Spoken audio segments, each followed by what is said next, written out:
Hi, friend. Welcome back. Welcome to day 5. I so enjoyed connecting. I'm loving hearing your questions. I'm loving hearing your experiences. And I just want to address something that might be bubbling up. A lot of people, we think, okay, well, I'm meditating now for 4 days. I should be enlightened, right? Like I should be able to vibrate and levitate around my room. But actually, it took a lifetime to build up this stress, and it's going to take a little bit to unwind it. And we have many more days to go, right? And each one of these trainings is going to build upon the previous day's training. And soon we're going to start combining all of these techniques on top of each other so that you can move through the entire M word. And then my hypothesis is that your experience is really going to go to the next level.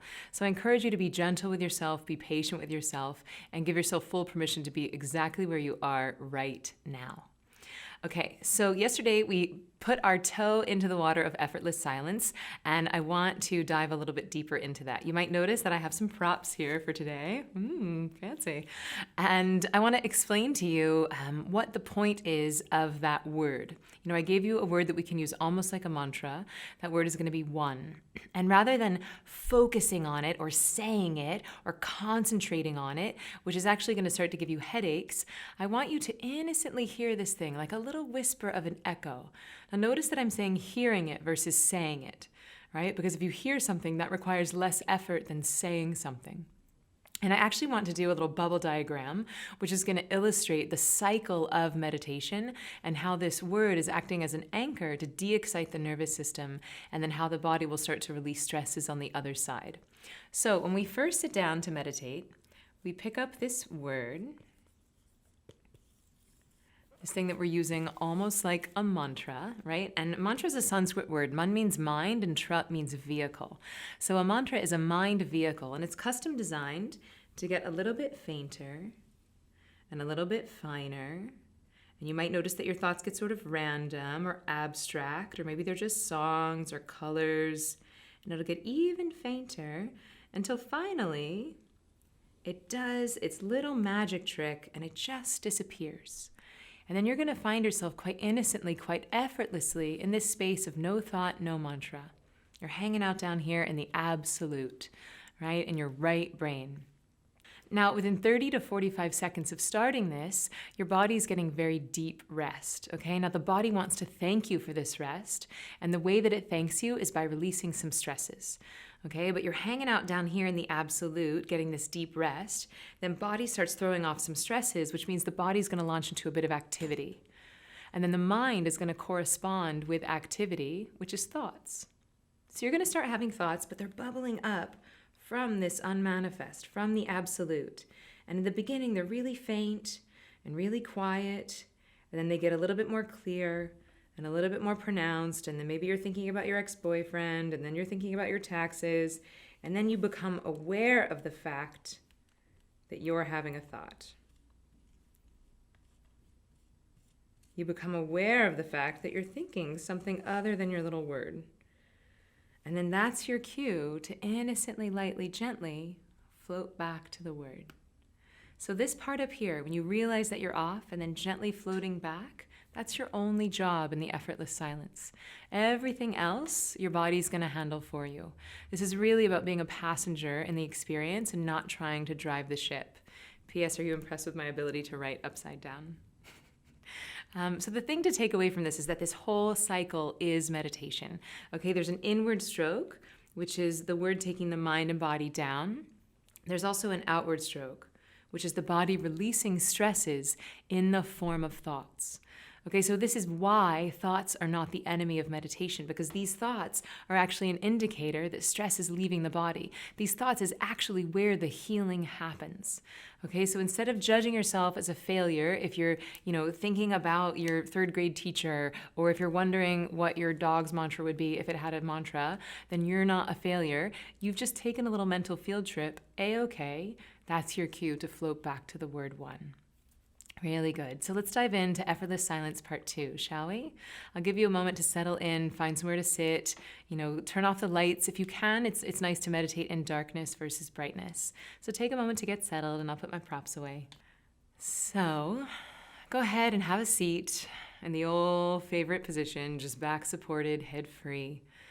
Close the eyes, and we'll take a few breaths just to settle in, just to calm down the mind and body. So we're inhaling through the nose for 2, and we're exhaling for 4. Inhaling for 2, and exhaling for 4. Letting your body get heavy, melting into the chair. Final time, inhaling for 2, letting your lungs expand in all directions, and then exhaling for 4, letting the body soften as you melt into your chair.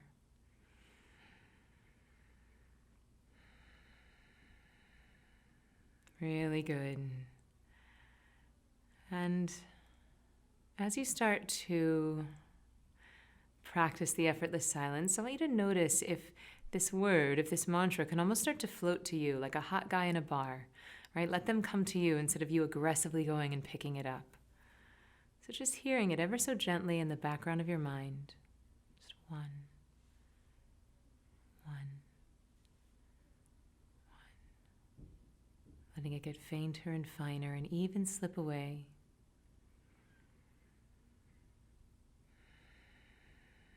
Knowing that you have it to come back to as an anchor. You might like to visualize almost riding the word down to the bottom of the ocean as if it is an anchor, letting your body get heavy, knowing that it's a-okay to fall into that sleepy feeling if it comes, and that you're allowed to have thoughts. That's just stress leaving the body. And we'll be here for a few minutes. Don't mind the time. I'll let you know when it's time to come out.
gentle reminder to give yourself full permission to fall into whatever experience is happening for you.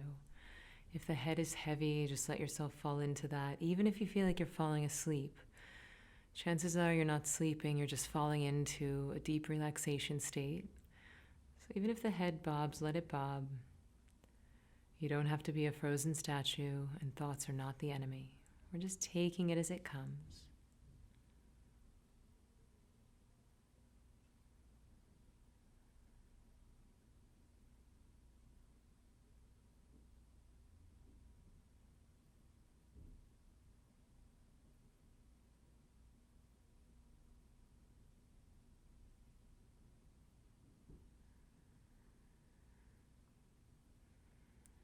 And we want about 5 minutes here.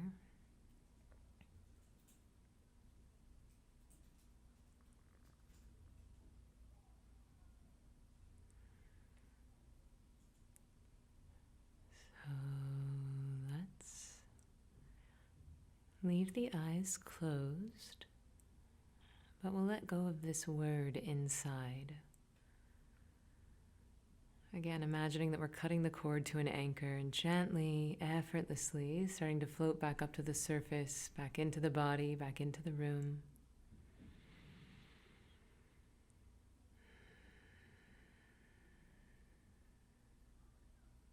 Taking a moment to congratulate yourself on committing to this training and this practice, and for bravely facing the silence.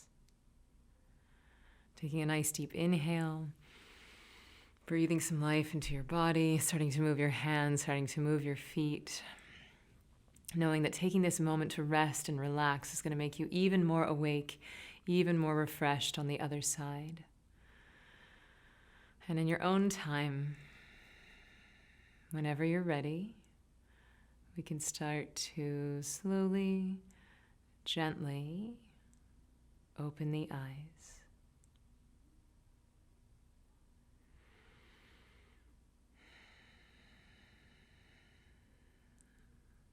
All right, your second effortless silence has happened. What did it feel like? Was your mind racing? Did it feel like you were falling asleep? Were you okay with the words slipping away? I want to hear about your experience, because gratitude is one of these words that we think we know what's up. We're like, yeah, sure, I give thanks, but there's actually a whole beautiful world behind it. So happy meditating, and I'll see you tomorrow.